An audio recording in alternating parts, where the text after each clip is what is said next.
वो कहीं तो हैं, मगर कोई जानता नहीं है कि कहां हैं। ना टीवी पर दिख रहे हैं और ना ही अब सदन में दिख सकते हैं। फोन उठता नहीं, ट्वीट आता नहीं और कैमरे तो जैसे प्रतिबंधित हो गए हों उनके सामने। क्या सच में गायब हैं या उन्हें जानबूझकर गायब रखा जा रहा है?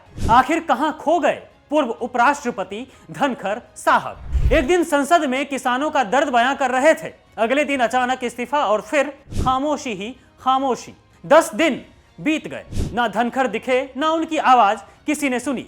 सियासी गलियारों में सवाल गूंज रहा है कि क्या धनखड़ को चुप करा दिया गया? क्या कोई साजिश रची जा रही है या फिर क्या वो खुद ही किसी बड़े धमाके की तैयारी में है? मोदी शाह की जोड़ी और धनखड़ के तेवर, इस त्रिकोण में आखिर चल क्या रहा है? आइए इस सियासी थ्रिलर में थोड़ा झांक ले कि आखिर माजरा क्या है। 21 जुलाई 2025 संसद का मानसून सत्र। शाम ढलते ही खबर आती है कि पूर्व उपराष्ट्रपति जगदीप धनखड़ ने इस्तीफा दे दिया।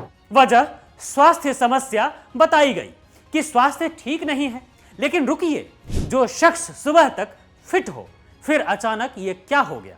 सियासी सूत्रों की माने तो धनखड़ ने पार्टी लाइन से हटकर कुछ ज्यादा ही बोलना शुरू कर दिया था। योगी की तारीफ कर दी थी, किसानों के मुद्दे उठा दिए थे और अमित शाह का फोन ही नहीं उठाया। मतलब सब कुछ उठाया लेकिन शाह का फोन नहीं उठाया।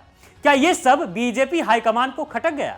अरे भाई, अगर फोन ना उठाने से इस्तीफा देना पड़ता तो आज आधे नेता बेरोजगार होते। लेकिन धनखड़ साहब आपने तो हद कर दी, शाह साहब का फोन मिस कर दिया, वो भी बार बार। ये तो सीधे बगावत का ट्रेलर ही था जो आपने दिखा दिया था उन्हें।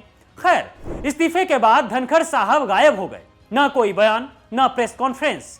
मुलाकात करने वालों को भी गेट से लौटा दिया जा रहा है। क्या धनखड़ को हाउस अरेस्ट कर लिया गया? लोग तो पूछ रहे हैं कि धनखड़ साहब से क्या गलती हो गई जो सत्ता दरबार ने उन्हें फेयरवेल तक नहीं दिया। बीजेपी की चुप्पी और भी रहस्यमयी है। मोदी जी ने ट्वीट किया और लिखा कि धनखड़ जी को बड़े पदों पर काम करने का मौका मिला, जल्द स्वस्थ हों। बस इतना ही। ना तो मोदी ने धनखड़ के योगदान की तारीफ की, ना ही विदाई का जिक्र किया। जी हां, तो ऐसे में धनखड़ साहब से एक सवाल है कि क्या आपने कोई ऐसा राज खोलने की कोशिश की जो सत्ता के गलियारों में भूचाल ला दिया? या फिर क्या आपकी किसान का बेटा वाली बातें बीजेपी को रास नहीं आई, जैसे किसानों का आंदोलन रास नहीं आया था मोदी और शाह को? धनखड़ जी, शायद आपने योगी जी की तारीफ करके गलत लाइन भी पकड़ ली थी। खैर, बात तो यह भी है कि धनखड़ और सरकार के बीच मतभेद पुराने थे।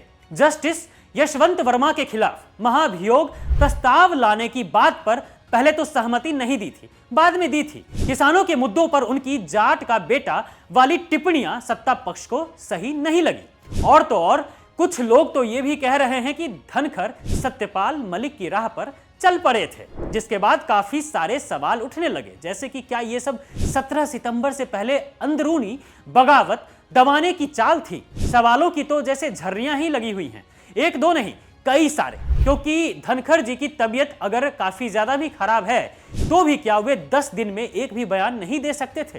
क्या उनकी आवाज से कोई डर रहा है? या फिर क्या यह सियासी शतरंज का वो दांव है जिसमें धनखड़ को मोहरा बनाकर हटा दिया गया? अब तो देश की आम जनता भी पूछने लगी है कि धनखड़ कहां हैं? अगर वो ठीक हैं तो चुप क्यों हैं? अगर बीमार हैं तो मुलाकात क्यों नहीं कर रहे हैं किसी से? अगर कोई साजिश है तो सच सामने क्यों नहीं? कांग्रेस और विपक्ष इसे बीजेपी के अंदरूनी कलह का सबूत बता रहे हैं। सियासी पंडितों का कहना है कि धनखड़ का जाना बीजेपी के लिए राहत की बात है, क्योंकि वे तो बीजेपी के आला कमान की पोल खोल रहे थे। खैर, धनखड़ साहब, आप तो सियासत के लॉस्ट सिग्नल हो गए हैं। अब जनता इंतजार कर रही है, क्या आप कोई बड़ा कनेक्शन जोड़ने वाले हैं या फिर सत्ता के रिमोट ने आपका सिग्नल हमेशा के लिए ब्लॉक कर दिया है?